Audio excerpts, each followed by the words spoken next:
Tewolde, and this is Making the Case.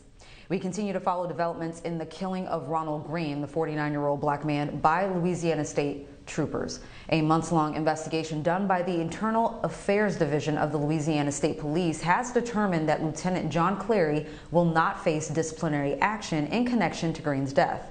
Clary was the highest-ranking trooper at the scene of Greene's death. His body cam footage was missing from the investigative file that was sent to prosecutors and only turned up months later. Statements he made to investigators about Greene's death were inconsistent with what was shown in his body cam video. The disciplinary charges accuse Clary of hiding the body cam footage and lying to investigators about the circumstances of Greene's death. The Internal Affairs Division ruled that they couldn't determine one way or another whether Clary hid the body cam footage on purpose. They cited a detective's report concluding that Clary did lie about the circumstances of Greene's death as proven by his own body cam video, but declined to take any disciplinary action. We're happy to have Ronald Greene's mother tonight, Miss Mona Hardin. Welcome back, Mother Mona, to the show.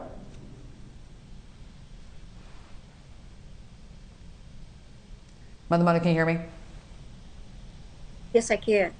Thank you for having me. I appreciate that. Of course.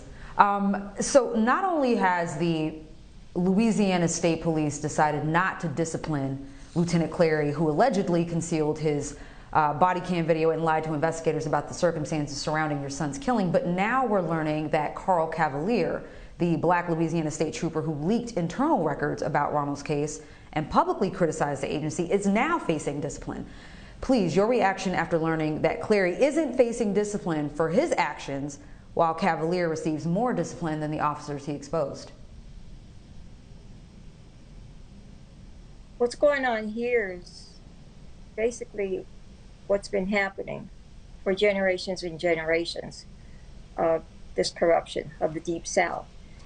And that's exactly how they do it, for the fact that everything that we see is videoed. There's no question about who did it, how long it lasts, where my son was, if my son was in any violation whatsoever. And the cover-up started back then, and here it is, well over 2 years.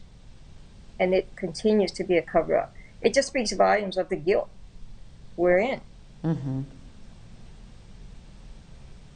Mother Mona, Internal Affairs said they can't determine whether Lieutenant Clary hid his body cam video on purpose, which honestly flies in the face of logic, because but for his body cam video magically reappearing, we wouldn't have known about all the lies Clary told to investigators. He lied about what time he arrived on scene. He lied and said that the other troopers sat your son up and held his head up so he could breathe, when in fact they were holding him face down in handcuffs. So they know he lied, and common sense would tell you that Clary had every reason to hide those lies by burying that video.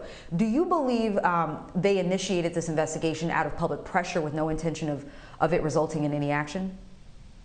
Oh, of course, without a doubt, without a doubt. If it wasn't for the determination of our legal team and all the activists, all the voices that we have, they were going to do exactly what they've been doing.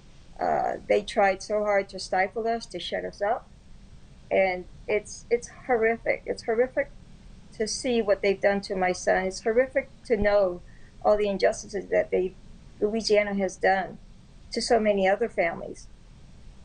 And this is their behavior of state troopers and those that help and condone what's happening here.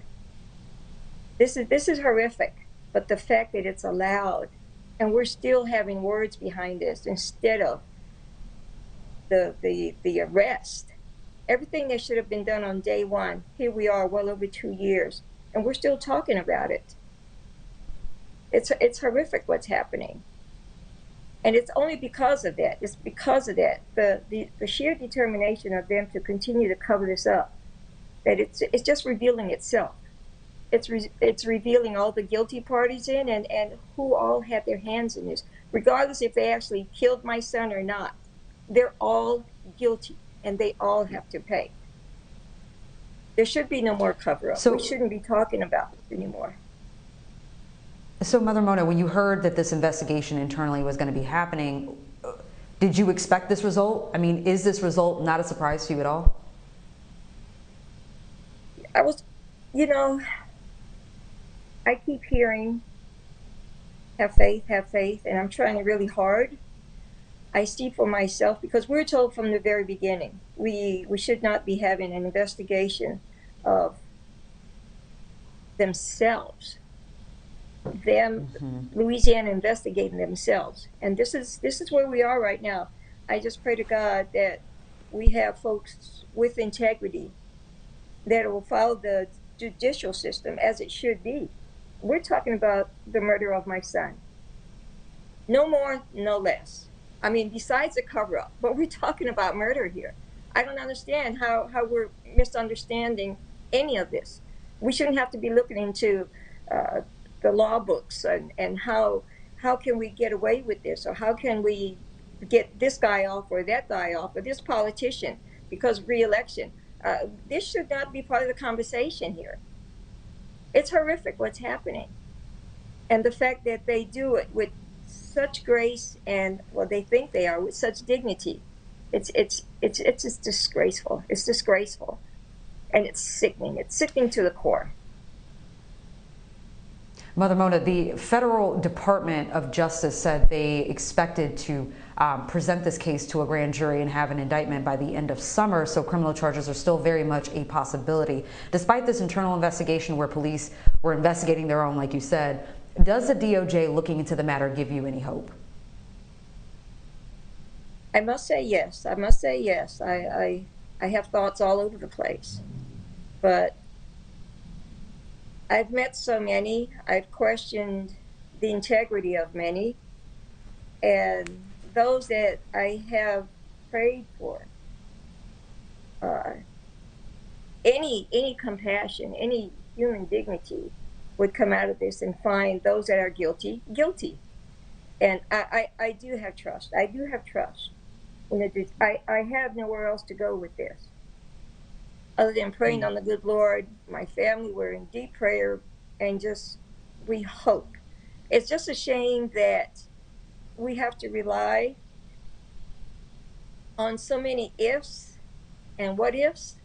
It's horrific what my family has been going through, and they just don't realize the damage that they've done in killing my son. It's horrific that they don't give a damn. That's the bad part. It's a back and forth game that they can volley my family around left and right. It's horrible that we are being treated this way, that my son was treated that way. I saw, when I first saw that video on him, Ronnie wasn't meant to walk away. I said that before, and I stick by that. He was not going to walk away that night. They tased him while he was still sitting in the passengers, in the driver's seat, from the passenger side. It started from Mother there. Mona, all of It's us horrific. here, we you know, we're all, I mean, here on this show, so in awe of your strength and vulnerability. How are you and your family able to keep the faith through all of this? I know you mentioned faith, but with news like this about this officer who is clearly lying to investigators, I mean, and the body camera footage and all this evidence that would tell you what happened that night and those that were responsible, to not have them be disciplined, how do you keep that strength going? How do you keep the faith? We pray a lot. I must say, my family were beating each other up left and right. We have points, really low points, I must say. This is our life. This is our new life. It's horrific what's happened. The dynamics of my family is no longer the same. It's by clinging to each other, and the fact that Ronnie lived his life in such full expansion of loving regardless of his obstacle. And I'm forever putting that in front of me, because I have some really, really hard times And I'm always asking my son to walk with me, because he had such strength and such determination. When I'm losing it, I have to grab onto those thoughts in order to move. And so have my children. They took a good guy. Ronnie was a good guy. And he should not have met his death that way. He should have been able to walk away. Regardless, to this point, to this day, we still don't know. What was the reason for them going after him? We don't know.